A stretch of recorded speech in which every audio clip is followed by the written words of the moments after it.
میاں والی کی تحصیل پپلا سے میرا تعلق ہے اور پپلا جو ہے میاں والی کی سب سے زیادہ پسماندہ تحصیل رہی ہے۔ 1985 میں ہماری یادداشت سے پہلے وہاں پہ ایک کاٹن مل تھی، کوہ نور کاٹن مل، وہ 1985 میں بند ہوئی۔ اس سے پہلے جو تحصیل پپلا کے حوالے سے اگر بات کی جائے تو وہاں کے معاشی حالات جو تھے وہ کافی حد تک بہتر تھے۔ 85 کے بعد جب وہ مل بند ہوئی تو پپلا جو ہے میاں والی ضلع کا سب سے پسماندہ شہر گردانا جانے لگا۔ وہاں پہ گورنمنٹ ہائی اسکول ایک تھا، اس کے بعد ایک کالج اور بہت سارے وہاں پہ مسائل تھے۔ میٹرک میں نے جو ہے گورنمنٹ ہائی اسکول پپلا سے کی، اس کے بعد ایف اے اور پھر بی اے کیا۔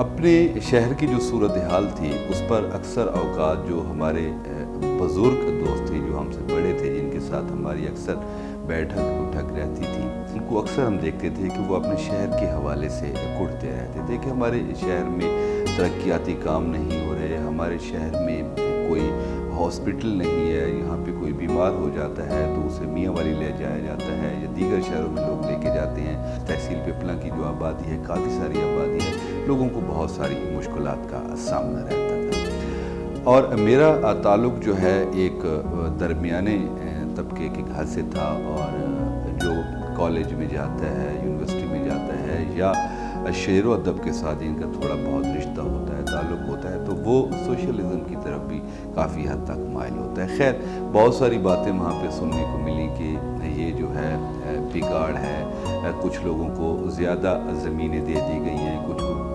کے حصے میں زیادہ پیسے آ گئے ہیں وغیرہ وغیرہ۔ ایسی باتیں سنتے سنتے ہمارے اندر بھی ایک انقلاب کی جو ہے سچویشن پیدا ہوئی کہ ہاں یہ نہیں ہونا چاہیے، یہ کیوں ہو رہا ہے۔ دوسری صورت یہ تھی کہ میرے بڑے بھائی سلیم شہزاد جو ان دنوں ڈائریکٹر ہیں منسٹری آف کیٹ میں اسلام آباد ہوتے ہیں، ان کا شعر و ادب سے بہت گہرا رشتہ تھا۔ محمد منصور آفاق جو اس وقت اردو ترقی ادب کے ڈائریکٹر ہیں اور پاکستان کے نامور کالم نگار بھی ہیں، ڈرامہ نگار بھی ہیں، اور دیوان منصور کی صورت میں انہوں نے ایک ایسی شعر و ادب میں کتاب دی ہے کہ جس کا کوئی ثانی نہیں، جس کا کوئی جواب نہیں۔ تو ان کی منصور آفاق صاحب کے ساتھ گہرا تعلق تھا، اور گھر میں بہت ساری کتابیں جو ہیں وہ موجود تھیں، اور اکثر فارغ اوقات میں کتابیں پڑھتا رہتا تھا، جن میں افسانے بھی تھی، کہانیاں بھی تھیں، شعر و ادب کی بہت ساری بکس وہاں پہ موجود ہوتی تھیں۔ کہا جاتا ہے کہ جب بھی کوئی انسان ایک نئی کتاب پڑھ رہا ہوتا ہے تو جب اس کا پہلا سبجیکٹ جب پہلی لائن ہی پڑھتا ہے تو وہ خود کو ان پڑھ سمجھنا فیل کرتا ہے، کیونکہ وہ کہتا ہے کہ اس سے پہلے تو مجھے اس بات کا پتہ ہی نہیں تھا۔ خیر اسی طرح بہت ساری ایسی چیزیں میرے سامنے آئیں جن سے مجھے ہمیشہ لگا کہ میں ان پڑھ ہوں اور ان باتوں کا مجھے پتہ نہیں تھا۔ خیر پڑھتے گئے کتابیں پڑھتے گئے، اور محمد منصور آفاق، محمد افضل عاجز، منور علی ملک صاحب اور دیگر میاں والی کے جو بڑے نام تھے اس وقت کے، ان کا ہمارے گھر میں آنا جانا تھا۔ سلیم بھائی کے ساتھ ان کا گہرا تعلق تھا، ان کی صحبت جو ہے مجھے میسر آئی، اور اکثر اوقات تو میں ان کی خدمات میں ہی رہتا تھا، چائے پانی سرو کرنا، ان کے لیے کھانا لانا یا دیگر جو چھوٹے موٹے کام ہوا کرتے تھے وہ میں کرتا، اور آہستہ سے میری خواہش ہوتی تھی کہ میں یہاں پہ بیٹھوں اور ان کی میں باتیں سنوں گا، یہ کیا باتیں کرتے ہیں شعر کے حوالے سے، ادب کے حوالے سے۔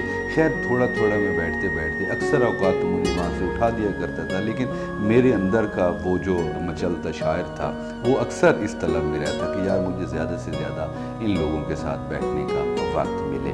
خیر وہاں سے مجھے شعر و ادب کی سوجھ بوجھ ملی، شعر کیا ہوتا ہے، غزل اور گیت میں کیا فرق ہے، نظم اور گیت میں کیا فرق ہے، دوہا کسے کہتے ہیں، نثر کسے کہتے ہیں، کہانی کیا ہوتی ہے اور افسانہ کیا ہوتا ہے، ناول کیسے لکھا جاتا ہے اور افسانچہ کیا ہوتا ہے۔ ان چیزوں کی آہستہ سے سمجھ آنا شروع ہوگی، اور میں نے بھی چوری چھپ کے جو ہے شعر کہنا شروع کر دیا۔ شعر کہتے کہتے ایک وقت گزرا، اور کوشش یہی ہوتی تھی کہ میں جو اپنے شعر ہیں اپنے بڑے بھائی جو ہیں ان کو سناؤں یا کسی بڑے شاعر کو سناؤں، تاکہ مجھے وہاں سے جو ہے اس حوالے سے کوئی رہنمائی مل سکے کہ آیا میں شعر ٹھیک کہہ رہا ہوں یا میرا شعر غلط ہوتا ہے۔ تو محمد عارف خان عارف مرحوم جو ہمارے ایک دوست بھی تھے اور میرے بڑے بھائی کے بڑے गहरे दोस्त थे। तो उनके पास मैं गया, वो सराइकी के शायर थे, तो मैंने उन्हें अपनी शायरी दिखाई। उन्होंने मेरी शायरी जो है पढ़ना शुरू की और उसके बाद उन्होंने मेरी रहनुमाई शुरू की। वहाँ से छोटा मोटा मैंने जो है उनको जितना औज़ान का पता चलता था उन्होंने मुझे औज़ान सिखाया। मैंने बाकायदा तौर पर शेर लिखना शुरू कर दिया और फिर मैंने एक डायरी ख़रीदी और उसमें वो अपनी शायरी जो है मैंने जमा करना शुरू कर दी। अक्सर औक़ात ये होता था कि मैंने जो शेर लिखे होते थे वो कागज़ पे होते थे और कागज़ जेब में होते थे और उनको छुपाए छुपाए अक्सर औक़ात वो कागज़ गल फट जाते थे या फिर घर जब कपड़े उतारे तो कपड़ों के साथ वो धुल जाते थे। फिर वो डायरी प्रॉपर जो है उस पर मैंने अपनी शायरी लिखना शुरू की। तो एक मुशायरे में मैंने आहिस्ता से मंसूर भाई को ये कहा कि भाईजान मैं भी शेर कहता हूँ। तो उन्होंने कहा सुनाइए। मैंने उनको अपने शेर सुनाए तो उन्होंने मेरी हौसला अफजाई की। मैं समझता हूँ कि मेरे शेर तो इस काबिल नहीं थे, लेकिन बड़े होने के नाते और छोटे होने के नाते उन्होंने मेरी हौसला अफजाई की और उन्होंने मुझे दाद दी कि शाबाश शाबाश लगे रहो। मैं ज़ाती तौर पे समझता हूँ कि उन्होंने मेरी हौसला अफजाई इसलिए भी की कि हमारा मियाँ वाली जो है जहाँ पर वो दोस्ती के हवाले से शोहरत रखता है, वहाँ पर वो दुश्मनियों के हवाले से भी एक शोहरत रखता है। तो मैं समझता हूँ कि मेरे भाई की ये ख्वाहिश थी कि मैं एक मुस्बत साइड पे रहूँ, ना कि मैं किसी दुश्मनी में पड़ूँ। या हमारे यहाँ बहुत सारी और चीज़ें भी हैं जैसे मुर्गबाजी, बटेरबाजी है, उसके बाद तीतर वहाँ पे रखे जाते हैं, लोग कबूतर भी उड़ाते हैं वहाँ पे, और जुआ होता है, बहुत सारी और चीज़ें भी। खैर पूरे मुल्क में होता है, पूरे पाकिस्तान में होता है, पूरी दुनिया में ये सारी चीज़ें होती हैं। लेकिन कुछ चीज़ें जो मियाँ वाली से बिलखसूस जुड़ी हुई हैं उनमें है मुर्गबाजी का जो शौक़ है वो अरूज पर है और उसके बाद बटेरबाजी का जो शौक़ है वो अरूज पर है। तो खैर मैं अपनी इस साइड पे आ गया और अल्हम्दुलिल्लाह कि मैं उस साइड पे नहीं गया। अगर जाता तो यकीनी बात है मैं भी आज छोटा मोटा जवारी ज़रूर होता और किसी न किसी सूरत में किसी मुर्गबाजी पे मैंने पैसे लगाए हुए होते या बटेरबाजी पे या कुछ न कुछ ऐसा ज़रूर हो जाता। शेर मैं कहता रहा और सबसे बड़ा मसला जो मेरे लिए ये था कि अब मैं अपने भाई जो हैं सलीम शहजाद उन तक ये बात कैसे पहुँच कि मैं भी शेर कहता हूँ। तो मंसूर भाई से दोबारा एक जगह पर मुलाकात हुई तो उन्होंने कहा कि अख्तर मिजाज आप अपने शेर सुनाएं। मैंने शेर पढ़ने शुरू किए तो वहाँ पे सलीम भाई भी बैठे हो तो उन्होंने कहा कि ये क्या है जी। उन्होंने कहा बहुत अच्छे शायर हैं जनाब सलीम साहब, ये शेर कहेंगे और एक वक्त आएगा ये आपसे अच्छे शायर होंगे। वो ये मंसूर भाई की बात अब भी जो है साबित नहीं हो सकी क्योंकि सलीम शहजाद से मैं अच्छा शायर नहीं बन सका, लेकिन मंसूर भाई की वसात से मुझे बाकायदा तौर पर शेर कहने की इजाज़त मिल गई।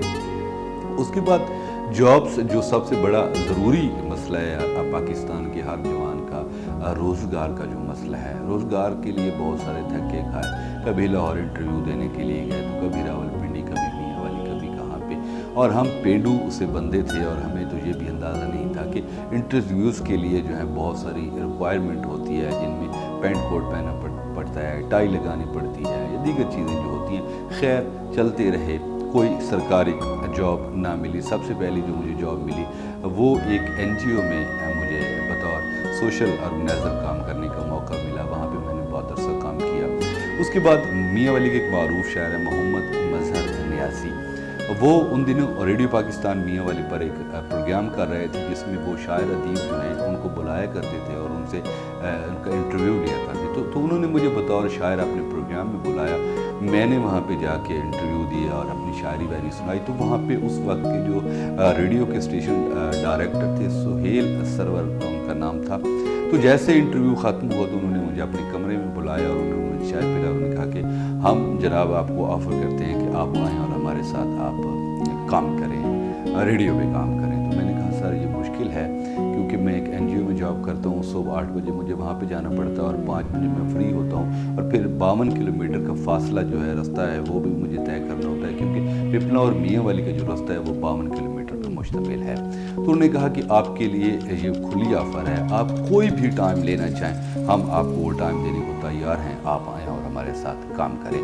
मैंने कहा कि सर मेरे पास जो संडे की छुट्टी होती है, एतवार का जो दिन है, मैं अपने घर होता हूँ और मेरे घर के मामलात हैं वो मैं उनको निपटाता हूँ। तो उन्होंने कहा कि आप अपना नंबर हमारे पास छोड़ दें, इसके बाद इसके हवाले से कोई फाइनल करेंगे।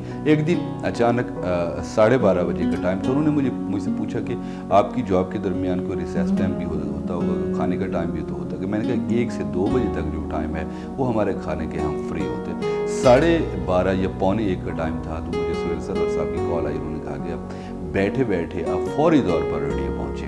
मैं रेडियो पहुँच गया और उन्होंने मुझे जाकर मैक पे बिठा दिया और उन्होंने मेरी कंधे पे थपकी दी और कहा कि सिंध किनारे नाम का ये प्रोग्राम है और आप प्रोग्राम करना शुरू कर दें। तो मैंने कहा सर मैं तो कभी, उन्होंने कहा आप कर सकते हैं, आप करें। तो मुझे नहीं याद मैंने क्या कहाँ से बोलना शुरू किया। सिंध किनारे नाम था उस प्रोग्राम का और उन्होंने मुझे कहा कि आप कर सकते हैं। खैर मैंने प्रोग्राम शुरू कर दिया, अस्सलाम वालेकुम मैं वक्तुल मजाज वगैरह वगैरह शुरू हो गया। तो जैसे ही 1-2 बजे तो मैं फौरी तौर पर निकला, उन्होंने अपनी गाड़ी मुझे दी, मेरे ऑफिस उन्होंने मुझे छोड़ा। तो इस तरह मैं 1 बजे से लेकर 2 बजे तक मैंने वहाँ पे बाकायदा प्रोग्राम करना शुरू कर दिया। 3.5 साल जो है हमारी NGO का वहाँ पे प्रोजेक्ट था, मैं काम करता रहा। उसके बाद NGO का प्रोजेक्ट ख़त्म हो गया, बाकायदा तौर पर मैंने रेडियो शुरू कर दिया। वहाँ पे डॉक्यूमेंट्रीज लिखी, वॉइस ओवर किया, बहुत सारे काम किए। इत्तफाक से मैं घर आ रहा था और मैं बतखेल चौक पे गाड़ी का इंतज़ार कर रहा था तो मुझे आके एक साहब कहते हैं कि फ़िलहाल वाले होटल में टेलीविज़न वाले आई हूँ और वहाँ पे वो इंटरव्यूज़ ले रहे हैं। तो मैं भी वहाँ पे चला गया और वहाँ पे कुछ लोग बैठे हुए थे, उन्होंने कैमरे लगाए हुए थे, इंटरव्यूज़ हो रहे थे। उन्होंने मुझसे पूछा कि आप कहाँ किस लिए आए? तो मैंने कहा जी मैं यहाँ पे इंटरव्यू के लिए आया, आप मेरा भी इंटरव्यू लें। तो क्या आप क्या कर सकते हैं? मैंने कहा जी मैंने कंपेयर बनना है, मैंने मेज़बान बनना है। तो उन्होंने कहा नहीं हमें तो रिपोर्टर चाहिए। मैंने कहा मैं रिपोर्टिंग भी कर सकता हूँ। तो आ जाए जी कैमरे के सामने। उन्होंने मुझे कैमरे के सामने खड़ा कर दिया। वो 10-12 लोग थे, उन्होंने मुझे मुख्तलिफ टॉपिक्स दिए, इस पे आप बात करना शुरू कर दें। मैं बोलता गया, उन्होंने मेरा नंबर लिया और 3 रोज़ बाद मुझे कॉल आ गई कि आप हमारे साथ काम करें। जब अब ताहाल मैं उसी चैनल के साथ बतौर डिस्ट्रिक्ट रिपोर्टर अब भी काम कर रहा हूँ, साथ में मैं रेडियो पे भी काम कर रहा हूँ। और मैं समझता हूँ कि इसमें जो जहाँ तक मैं पहुँचा हूँ या जितनी मैंने मनाजिल तय की हैं, तो इसमें सबसे बड़ा जो अमल है वो मेरे बड़े भाई सलीम शहजाद, बड़े भाई मंसूर आफाक हो गए, इनकी वजह, इनकी हौसला अफजाई से मैं यहाँ तक पहुँचा। फिर शेर का जो सफ़र है वो तो साथ साथ चलता रहा। मुल्तान, लाहौर, पाकिस्तान के मुख्तलिफ अज़ला, मुख्तलिफ शहरों में मुशारे पढ़ने गए और इस तरह जो एक सिलसिला है चला हुआ है। बस तलबगार हैं आपकी दुआओं के कि खुदावंद करीम हमें सेहत सलामती के साथ रखे और हमारा ये सिलसिला चलता रहे। शायरी का, दोस्तों से मोहब्बत का और ज़िंदगी जो है सेहत सलामती के साथ गुजरे। कुछ शेर में आपकी समातों की नज़र करूँगा। किसी के राज से पर्दा उठाने वाला हूँ, मैं अपने बात का किस्सा सुनाने वाला हूँ। किसी की आँख का दरिया अबूर कर लूँगा, मैं जिस्म काट के कश्ती बनाने वाला हूँ। और मुझे न देख ताज्जुब से मैं भी इंसान हूँ, मैं इससे पहले कहीं पानियों में रहता था। करोगी गौर तो शायद ये तुमको याद आए, वही हूँ मैं जो तेरी बालियों